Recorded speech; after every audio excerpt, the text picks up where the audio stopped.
And today marks 1 month of Russia's relentless attacks, airstrikes, shelling, bombing in Ukraine.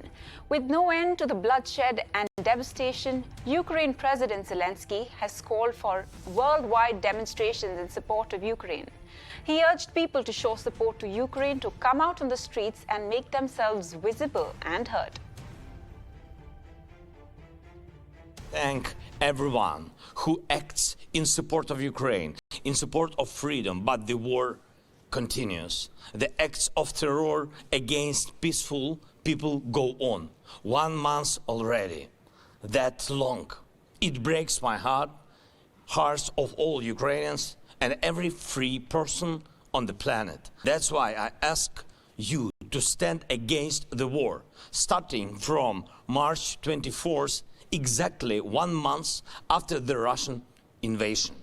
From this day and after then, show your standing. And India's stand on Ukraine was raked up in the upper house of the parliament today. When asked whether India's neutral stand on the issue, External Affairs Minister in fact answered that India stands for peace. There is now an increasing fission. There is now an increasing polarization. So rather than the two sides coming nearer, it's actually the breach is getting wider. In these circumstances, I would like the minister to point out whether this will have our position, which basically is that this is not our war. Question, please. Is this going to have any negative impact on some of our closest allies, not least in the Quad, but in some of the other states? Thank you. So I would like to clarify to the honourable member that in fact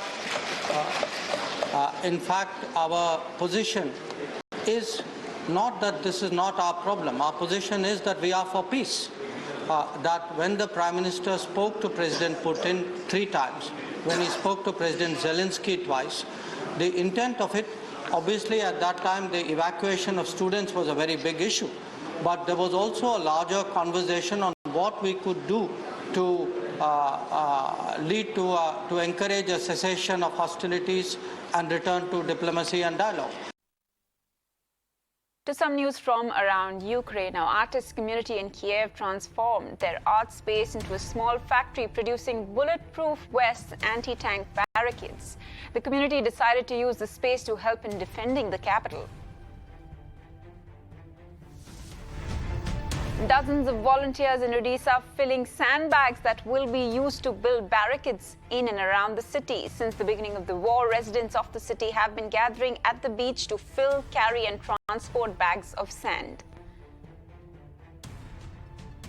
Air raid sirens wailed over Ukrainian capital of Kyiv on Wednesday afternoon as the city remained under fire. A barrage of shelling and loud gunfire rocked the city on Wednesday, striking a shopping mall and high-rise buildings in 2 districts.